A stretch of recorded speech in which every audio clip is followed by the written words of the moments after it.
My first question to you is, when you're looking at District 23, especially looking at what happened last year, what have been some of the repercussions of COVID-19 on the district? What's happening there with that? Where is things lacking? Well, basically, if you really look at District 23, the health facilities were not there, especially into the minorities, and that is what was my main concern. And again, it is still my concern. I actually survived COVID last year. I got sick in March of last year, and I was totally, if I may say, non-communicado with everybody for almost like 7 to 8 weeks. And I barely survived, hospitalized twice. I was on oxygen, and I even could not get the basic test at that time. So when I look at those issues which you just asked me, I look at from that perspective. On top of that, the hospital where my elder son was born, that is closed. The hospital where my younger son, who literally stopped breathing in my hands, got his second life, that hospital is closed. So what I'm trying to say here is that what we need is not only that we need to refocus our resources so that the people, they can have the access to the health facilities, but also how efficiently and quickly they can do it, especially for the children and the old age, because those are the most vulnerable people who need that kind of services. And definitely, once I'm in there, I'm definitely going to look at the resources and how to realign and reassign the resources so that we can have those facilities. Right, and you just mentioned healthcare, so let's talk a little bit more about it. COVID-19 has brought up a lot of issues with the healthcare system, especially when you're looking at minority communities or communities of color as well. What is the solution there to it? What is needed in each and every community right now when you're looking at New York City? My perspective basically is, on the minority communities, we need to understand that we don't come out to vote. We need to come out to vote so that we can send a message to everybody that we are here and we do matter. Okay, because the resources are actually divided. Like I always say, that either you are at the table or you are on the menu. We have been on the menu for too long. We need to be at the table so that those resources, they can come to our communities, and we can get those resources.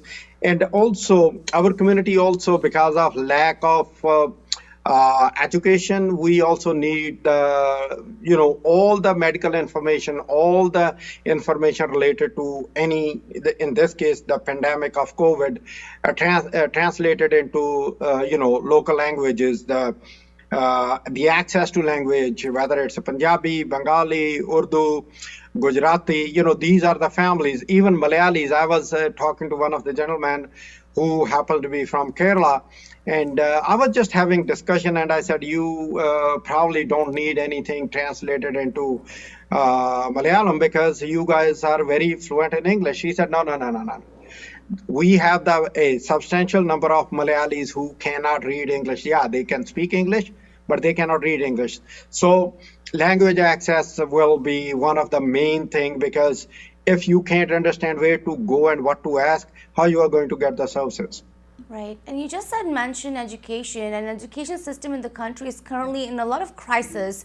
My question to you is, how are you going to ensure that every child in your district will have access and equal resources for education purposes? That actually, my plan is to sit down with the Board of Education and the local school districts and have a staggered teaching. Instead of having, the regular timing from 9 to 2 o'clock, maybe we can have more than 2 sections, even bring in some kids on the weekend, so that we can have less number of kids in the class and the teachers are there. And if we have to make some sacrifices to pay extra money to the teachers, right, so that the kids can get the education which they need, then let be it. So, because we are looking at our future. If the kids get a better education, they end up being the better citizens and better productive citizens and contributors to the country and to, of course, the district. Do you think children should be back in school in the fall? I'm pretty sure, based on the CDC guidelines, what CDC says, based on that, if the CDC says that these are the precautions we need to take, after we take those precautions, then I really don't think that there should be any reason. But yes, we still need to be very careful about what it is, because CDC guidelines, even though they are for everybody, for throughout the United States, but they do concentrate on the high concentration school districts like New York City and Chicago school district, and maybe some other school districts in the country. But yes, CDC will be the major factor. How do we open the schools, and what kind of adjustment we need to do. And also, I think they are working on having a vaccination for the children also. And if that comes in, that will be great. Right. Your website says that you have been an advocate for middle and working class of the district for years. I'd like to know, how have you done that? Well, what I found out that there has always been a lack of, what they mention that is available and what you get. Right. So what I started working with the different elected people to have the services which were lacking. And I think one of the perfect example is that when we got the religious guard bill passed in 2019 and signed by the Governor Cuomo, it took almost 10 years to get that bill through.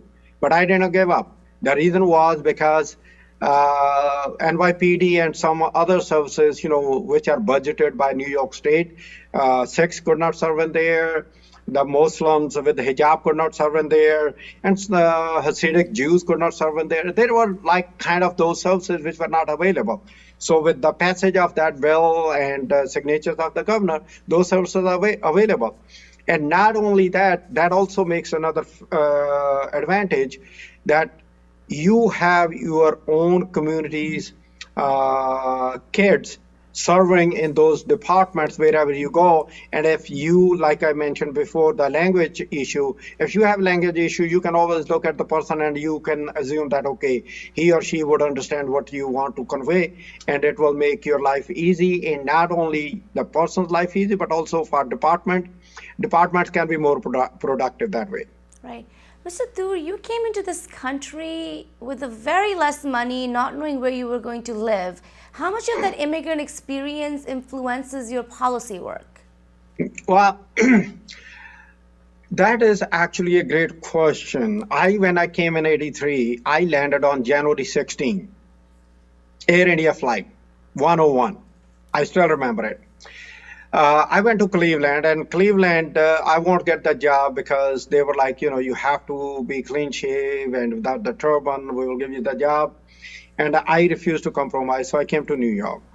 I just met, over the phone, spoke to somebody and decided to move here.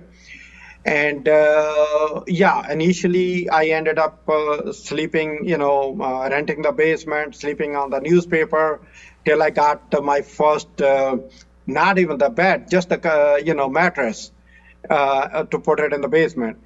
So that actually made me more determined to not only to succeed, but also to try to make the difference so that the people, what I went through looking for the job, they don't go through it. And since then, it has been like, my, you can say it is my fight, or you can say it is my commitment. You can say whatever you want to call it, but that's what my goal was. And if you really look at it, we have at least 3 people running for city council who have the turban, who are the Sikhs. Okay, we have more than half a dozen South Asians running for city council. And I think the work which I have done, including my 2010 run for city council, were the sort of like breaking the barrier for our community to think big and dive into it. Unless you dream, you cannot really achieve anything. So Right. I am not only a dreamer, but I also, when I dream, I try to work towards to achieve that dream. Right. And just talking about the immigrant community and again the minorities, what is your take on the increase in Asian American hate that we have seen this year, especially since last year, that Asians have been suffering from? Indians also have suffered, Sikh Americans have suffered that kind of hate. How are you going to combat that? Well, first of all, the hate crime is a hate crime, Right. whether it is against the Sikhs or the Asians or even African American or anybody. Okay. I still remember after 9/11, right around 10 p.m. on 9/11 itself, right here in Richmond Hill on Gurdwara Street. Again, that is one of the achievement.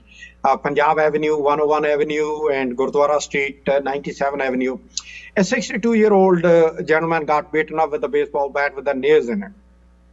And I ended up going to the media, talking to the media with the gentleman, and also trying to, increase the awareness.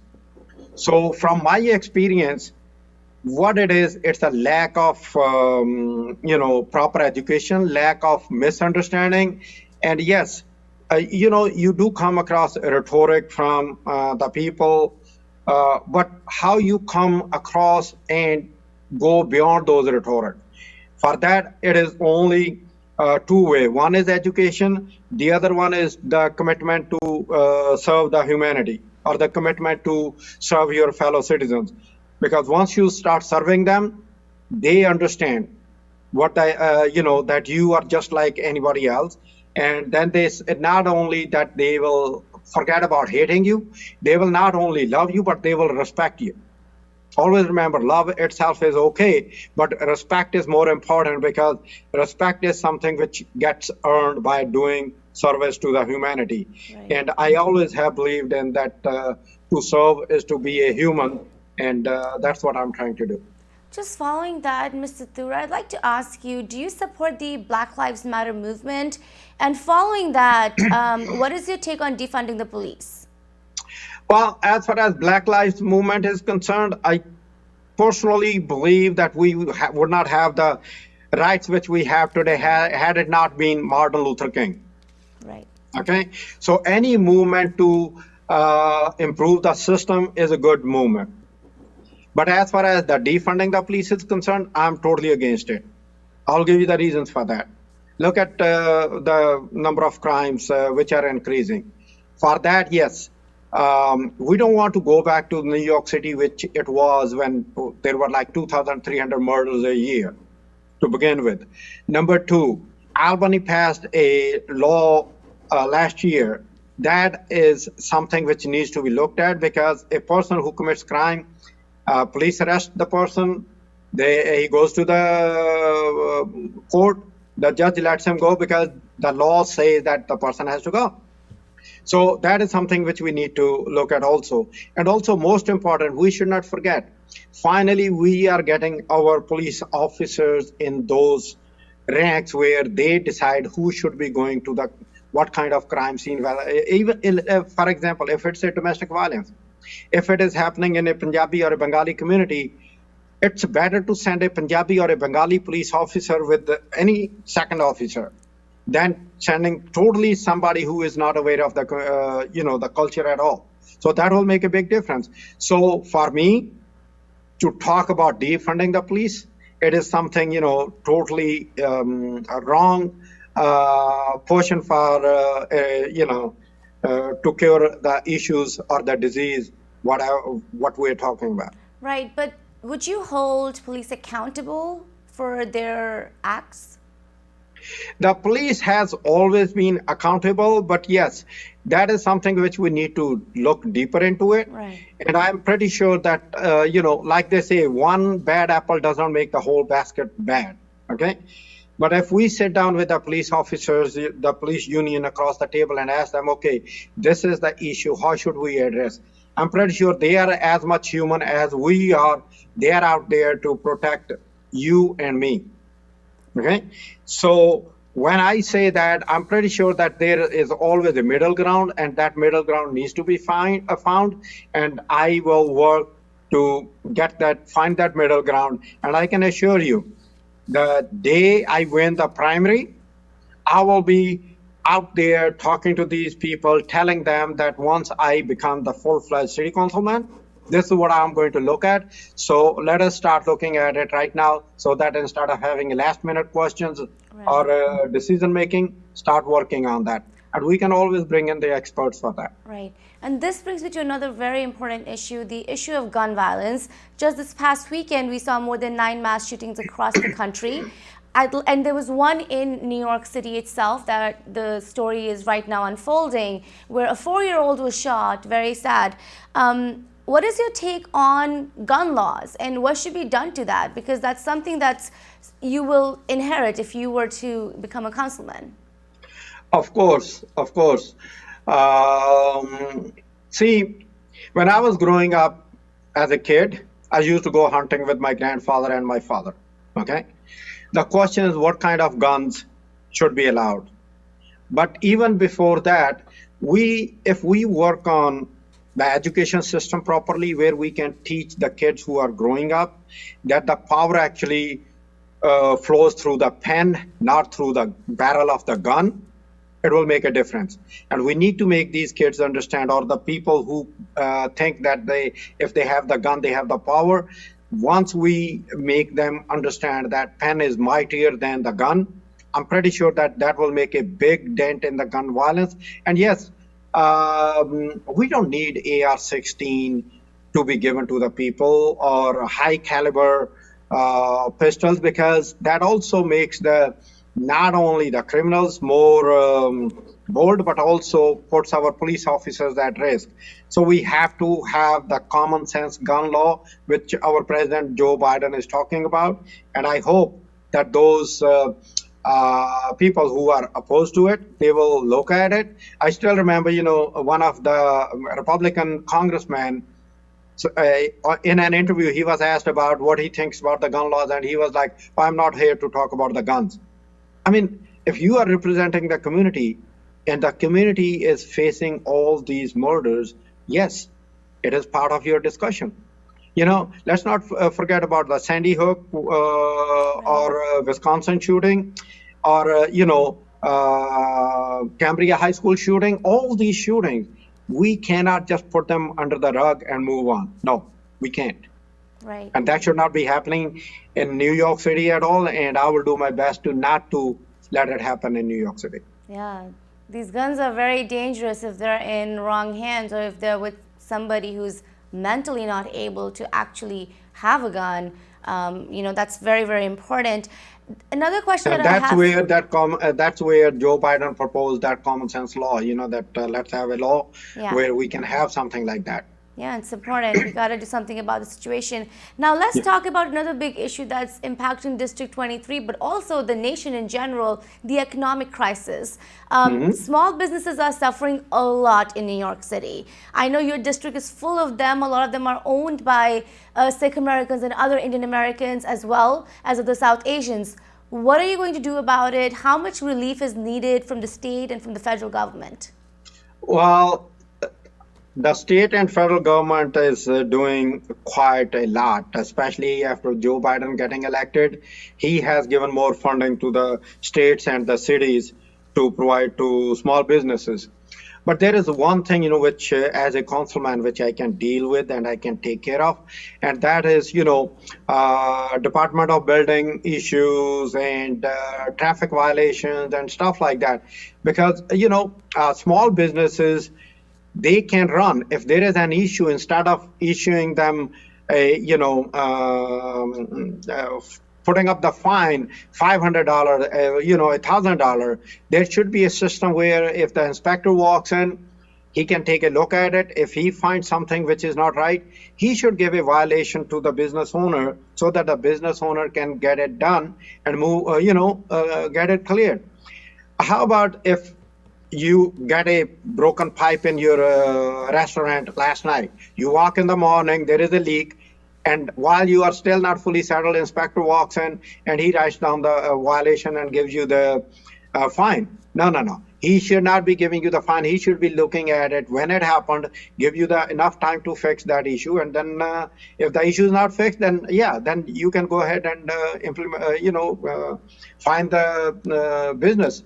But you should not be just fining the business just because you walked in and you saw something wrong. Those are kind of like small steps which can go a big, long way to help the small businesses. Right, so let me ask you, what's going to be on your agenda for your first 100 days if you were elected? My first 100 days on my agenda, like I mentioned before, having the meetings with the PBA, having the meetings with the school chancellor and the teachers in my district so that I can assess their requirements, meeting the civic associations, trying to communicate with the elderly people what they are missing. It is, even though it is a transportation needs, but how we can fix it and what kind of solutions we can have. Those should be immediate issues to be looked at, and from there, once you build up the ground, then you can move on. Right. I have two more questions that are left for you, and I have to ask you because you're a community leader and you're also Indian American. There's a lot that's happening in India right now, this devastating news that keeps on coming every single day. Thousands are dying. Who do you think is responsible for all of this? Should India have opened up so fast? Well, for me, yes, we can always go into making the people responsible, this and that. The first thing should be how to save the lives. Okay, we are in the middle of this crisis right now, and if we go on doing the blame game, nothing will get achieved right now. Right now, we need to save the lives, and for that, we have, been sending the funding to the people who are working on the ground, like some of the non-profit organizations or NGOs in India, and there was some oxygen issue also. There are people who are sending out the machines. We are coordinating with them. Already the first shipment, I think it is already gone. It was supposed to go yesterday or today. And so for me, first is contain the situation. Right. We can always look back later on and see, okay, who was at fault? And whosoever did anything intentionally, that person should be penalized, whether it's a politician or a bureaucrat. But right now, let us save the lives, and then we can talk about blaming somebody.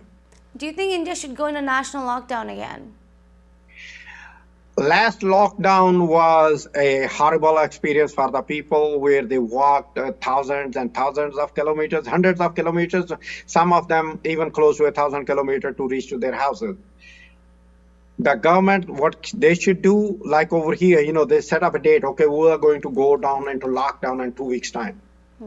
Let the families get together. After that, you implement the lockdown. You just cannot get up in the middle of the night and say that, okay, at 12 a.m. in the morning or 12.01 a.m. in the morning or whatever it is, army time 0001 a.m., we are going to lock down. No, you should not be doing that. For sure. Well, it was really nice having you here with us on ITV Gold. I just have one last question for you. What do you have to say to the South Asian community that's residing in your district? I'm sure they'll be very important when it comes to voting. Oh, yeah. What I'm going to say to them is they need to look at the list of candidates who are going to represent them. They should look at my achievements. They can Google my name and find out. They can go to toorforcitycouncil.com and look at what I'm planning to do. They can walk into my office on Hillside Avenue and 251 Street and talk to me.